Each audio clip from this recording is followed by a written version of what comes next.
आपण त्यानं नाही असं करतो, फक्त ते ह्या पिठाचं की नाही त्यात जर थोडं उरलेलं त्यात मी ह्याचं पीठ घातलं, तांदळाचं पीठ घातलं.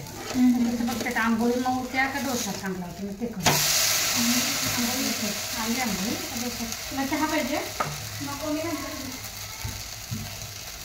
हॅलो नमस्कार, मी प्रतिभा तुम्हा सर्वांचं स्वागत करते आपल्या चॅनलवर. तर आजचा दिवस तुम्हाला खूप छान सुंदर जावो आणि तुमच्या मनातील सर्व इच्छा पूर्ण होत. तर इथं सकाळची वेळ झाली होती आणि मी कसं आदल्या दिवशी कधी इडल्या केल्या होत्या आणि इडलीचं पीठ थोडंसं उरलं होतं. मग सगळ्यांना परत आणखी आप्पे किंवा डोसे करायचे झाले ना तर ते पुरणार नव्हते. फक्त नीलला मी कधी उत्तप्पा कांदा टोमॅटो टाकून दिला होता. त्यानंतर थोडंसं पीठ राहिलेलं त्यात मी तांदळाचं पीठ मिक्स करून ठेवलं होतं थोडं 10-15 मिनिट. म्हणजे डोसा आला तर डोसा करायचा किंवा मग आंबोळी आले तर आंबोळी करायचं, असं दोन्हीपैकी एक करायचं असं ठरवलं होतं. डोसा काढून बघितला पण ते कणी असं फुटल्यासारखं झालं होतं, असं डोश्यासारखं एकसारखं असं कणी ते मिश्रण झालं नव्हतं. कारण ते कसं आंबवणं कमी पडलं ना, तांदळाचं पीठ तसंच घातल्यामुळे डोसा आला नाही. कुरकुरीत झाला एक डोसा बारीक गॅसवर तापवल्यामुळं, पण ते डोश्यासारखं काय वाटलं नाही. आंबोळ्या मात्र छान अगदी आल्या.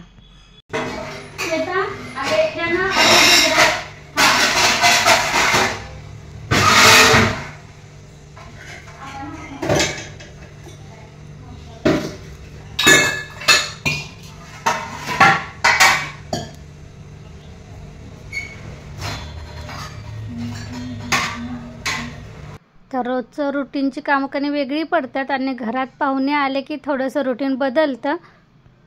त्यामुळे कसं 2-3 दिवस काय मला ब्लॉग बनवायला जमलं नाही, कारण काय ना काहीतरी चालूच असायचं आणि ते लक्षातच राहायचं नाही. घरात एवढी सगळी माणसं असायची, त्यांना छोटं बाळ असल्यामुळे कसं त्याच्यात वेळ जायचं, त्यामुळे ते ब्लॉग वगैरे करणं ते लक्षात नव्हतं आलं. तसं आज कामंही निवांत चालू होती, कारण आज सोमवार आहे. ह्यांना पण सुट्टी असते, कारण आमच्याकडे सोमवारचे सरास वर्कशॉप वगैरे सुट्टी असते. कारण कोल्हापूरचे कणी जे स्पेअर पार्ट वगैरे मिळतात तर ते दुकानं बंद असल्यामुळे इकडलं पण सगळं बंद असतं.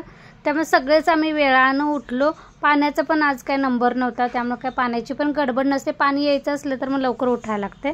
त्यामुळे निवांत उठलं, त्यामुळे नाश्ता पण वेळानं चालू आहे. अजून जेवणाला पण सुरुवात नाही केली. आणि इडलीचं पीठ होतं शिल्लक, त्यामुळे नीलला का उत्तप्पाच करून दिला होता. त्यामुळे चपाती भाजी करायचं पण लागलं नव्हतं.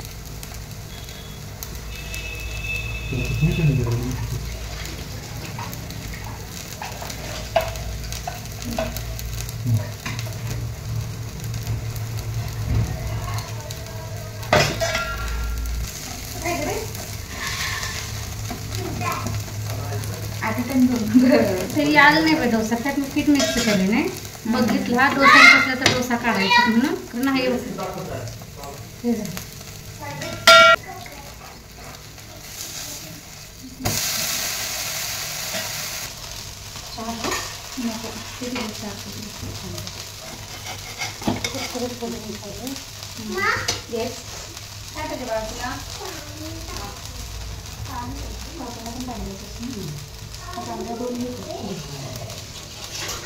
म्हणजे एक म्हणतात बघा, आलेलं माणूस परवडते पण गेलेलं परवडत नाही. कारण आल्यानंतर कधी दिवस जातो त्यांच्यात कळत नाही दिवसभर, आणि ते गेल्यानंतर एकदम घर रिकामं वाटतं.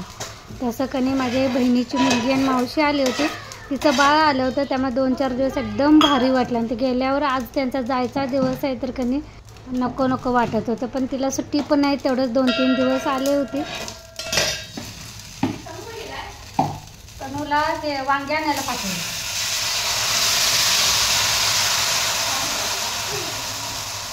अहो तुम्हाला एक आंबोळी आणून देऊ काय? एकच बस, अजून घे की जेवायला नाही अजून. हां 59% झाले. कुठे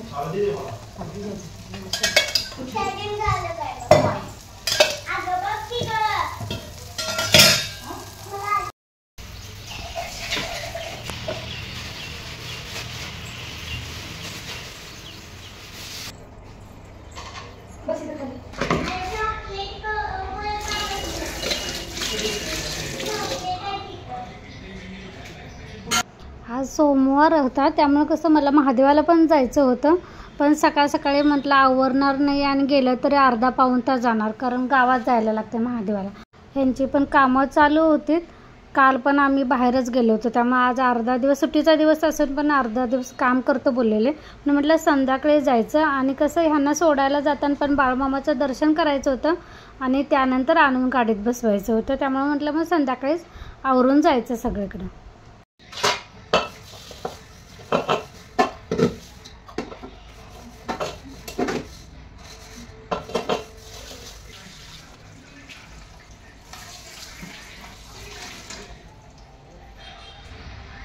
पहिला नाश्ता घे, चहा घे. चहा घेतली, चटणी घाला आणि हा ते आता जेवण निवांत घेऊ. 3 वाजता वाटलं असतं पौर्णिमा असल्यानं गर्दी असणार पौर्णिमा त्यामुळे गर्दी असणार. आणि आपण ह्याला 4-5ला कधी तुम्हाला घालवायच्या वेळेस सगळेच आवरून जाऊया. बाळूमामा सोडायसाठी तुम्हाला तिथे सोडायला जाऊ. जेव्हा भेटलं तर तेव्हा घ्यायचं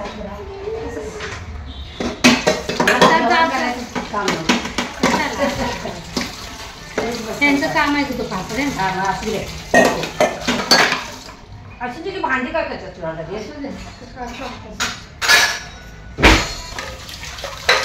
चटणी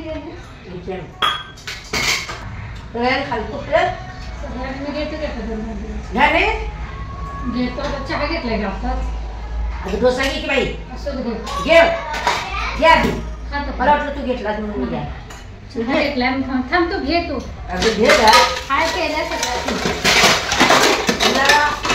तुला करून ठेवले खाली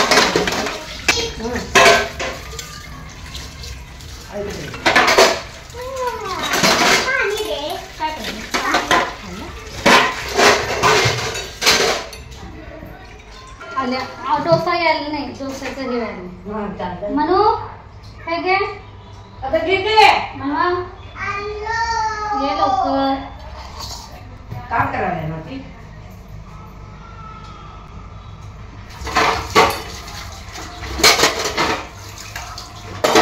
भांडी घासायला कुठं तिचा फोन ठेवला दिसतेस ना तू व्हिडिओला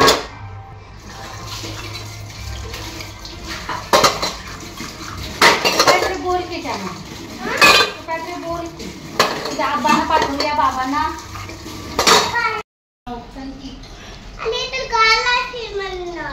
मग ते नॉर्मलला ठेव नॉर्मल होऊ देत जरा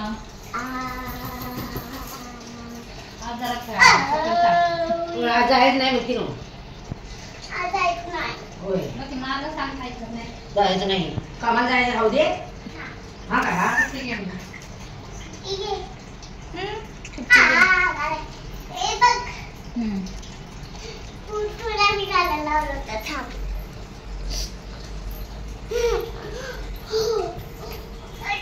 आता पडते इकडं मगासारखी उडी मार बघू मगाशी कशी उडी मारते